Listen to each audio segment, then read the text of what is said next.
Namaskaram. I'm Rakesh Venkatachalam. So I have a couple of tales from the Puranas to tell you today. Uh, One is on Kanda Sashti Kavacham, and the other is on again Muruga. So the first one is like this. It is the backdrop of this is a place called Veera Mahendrapur, which is in today's Pazhani, Tiruchendur, that area. So this is a place which was the home of Surapadma, one of the fiercest asuras of that period of time. He There were another two asuras, Tarakasura and Simhamukha. These three asuras were completely destroying the peace of life in that area, and the devas had no clue what to do with these asuras because uh, Surapadman had a boon from Lord Shiva that only his son can kill him. So the devas go to Brahma saying, You are the creator, you please help us. So Lord Brahma says the only way to solve this problem is to approach Lord Shiva himself to create a hero who can actually go and kill Surapadma. So they go to Lord Shiva, and Lord Shiva is deep in penance. Nobody had the courage to disturb him when he is in penance. So they go back to Brahma. Brahma says, please talk to goddess Parvati and Kamadev, Lord Kamadev. They may give you some ideas. So they go to Parvati. Goddess Parvati gets into a penance to get Shiva's attention. And Kamadev takes the form of Manmatha. And when he takes that form, he gives amorous feelings in people. Feelings of love. So he, with a flower arrow, he shoots a flower arrow at Lord Shiva, and Shiva is disturbed. And in his anger, he kills him with his third eye. He opens his third eye and kills Kama. He burns him. So Devas request him to bring him back because he is Kamadev, god of love. So he brings him back to life, and the Devas say, Lord Shiva, please, they request him to, create a baby who can grow as a hero and defeat Surapadman. So he releases 6 sparks from his third eye, and those 6 sparks fall into the Saravana Poigai, which is there today as well, near Pazhani. So those 6 sparks, when they fall into that river, they create 6 divine babies who are brought up by the Karthikeya sisters, 6 Karthikeya sisters. So when Parvati comes to see the baby, she's so overjoyed, she hugs them together like this, and they form one beautiful divine boy with 6 faces and 12 hands and 2 feet. 6 faces called Mugam. Ar means 6 in Tamil. Mugam means faces. Shanmukham. Shanmukham is another name for him. These are all names of Lord Muruga as well. Mugam, Shanmukham. Okay. Then he grows into an adolescent and learns the warrior skills, the fighting skills very well, and he's a well-rounded, personality. He's compassionate, he's wise, and he grows into an adolescent, and he's named as Kumara. Okay, at this stage itself, he's given a lance called as a veil, that spear, which is a celestial weapon from Parashakti, his mother. So that when it comes from her Parashakti form, it has got divine powers. So he, with that kind of courage, he takes on the responsibility to go and defeat Surapadma. He takes on the journey towards Veeramahendrapur. On his way, he defeats Simhamukha and Tarakasura, and the battle starts, and then over a 6-day battle, he defeats Surapadma. This is in the Kartika Masam. Okay, Kartika month is around October-November time frame, in the waxing phase of the moon, Shuklapaksha. So the 6th day is called as Skanda Sashti, named after Skanda. See, the other Purana which goes is that when Shiva and Parvati were making love, Shiva's semen falls, and that fall, the name Skandar means fall. So that's the name, it's another variation of this Purana. So hence the name Skanda Sashti. Okay. So this day is celebrated with a lot of fervor in South, and people go into complete delirium dancing with something called as a Kavadi. This brings me to the second short story. So this Kavadi, right? It's something like one rod with a round wood.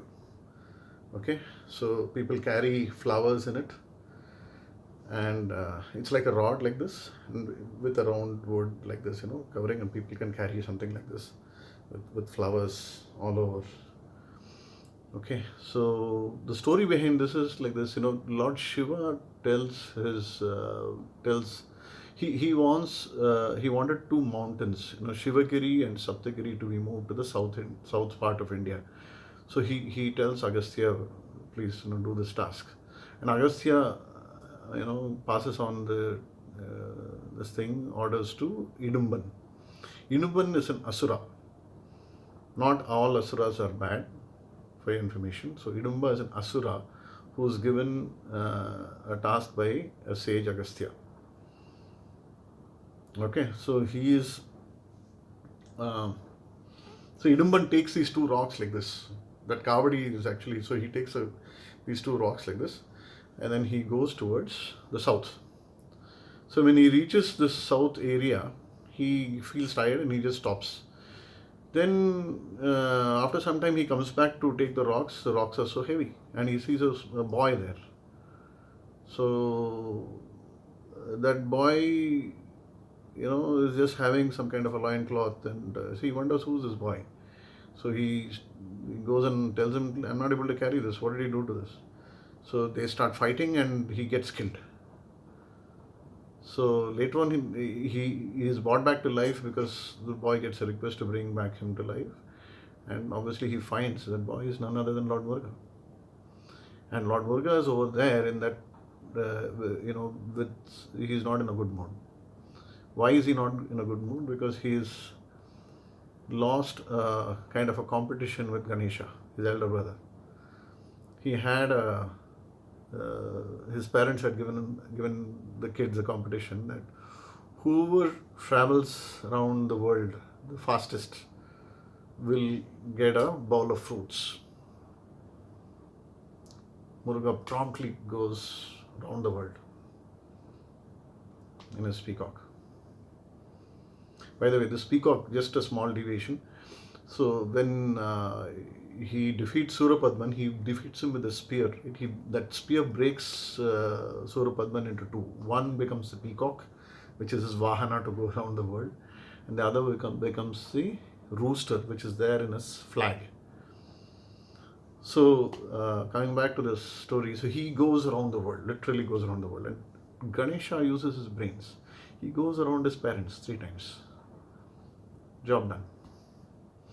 By the time Muruga comes back, the fruits are gone. So Muruga gets angry. He's saying, what is this? This is not what, I did the fair thing, and this is not doing some shortcuts. It's not okay. I mean, so he gets angry, and then he just leaves the place and he goes to this place. That's where he's in that state of mind when Idumban finds him, and so that's why they have a fight. So Lord Shiva comes there to to pacify Muruga, to tell him, Muruga, Subramanya, Kumara, these are all his names. You are the fruit yourself. Why do you need fruits? You are the fruit. Param ni. Param means fruit. Ni means you. Hence the word Parani. Okay? So this is the other beautiful story of Lord Muruga. Now, see, the message I'd like to leave with you guys is that when he grew into a man, he was called as Muruga, Lord Muruga, and he was, with all his valor and skills, he was the automatic choice of Deva Senapati, the general of the Devas. Okay, and so in among the Devas, he is the general. He's a commanding, he's a commander. Among the planets, it's Mars. So he is the ruler of Mars, actually. The parallel of Mars, the deity for Mars is Lord Muruga, Kartikeya. So in the Vedic birth chart, Mars, the Bhava Karaka, Mars rules the Karaka for the 6th house, right? Mars is the Karaka for the 6th house. And so the 6th house is very interesting. It is Artha house, 2, 6, 10. It is a house of finance. It is an Upachaya house. It also grows. It grows with you till the end of your life. It is also a Dusthana. It's got a lot of challenges. Dusthana means challenge, 6, 8, 12, these houses. So, and it is also the house of Prarabdha Karma, means you cannot avoid it. So look at the number of things 6th house represents. So it is very important. So let me come to the significations, the Karakatvas. It represents enemies. It's called as Aribhava, enemies. What are the enemies? So your actual enemies in life, people who are doing office gossip, today's world, office gossip. When any politician needs a good 6th house. It's a house of competition. Then short-term illnesses, boils, immunity. In today's world, immunity is what is being spoken about all over the world. You need a strong 6th house for that. Without that, your COVID will kill you. So, what else? Debts, service. It's a house of salaried job. Then it's a house of daily routine. So it's a very, very important house in today's world.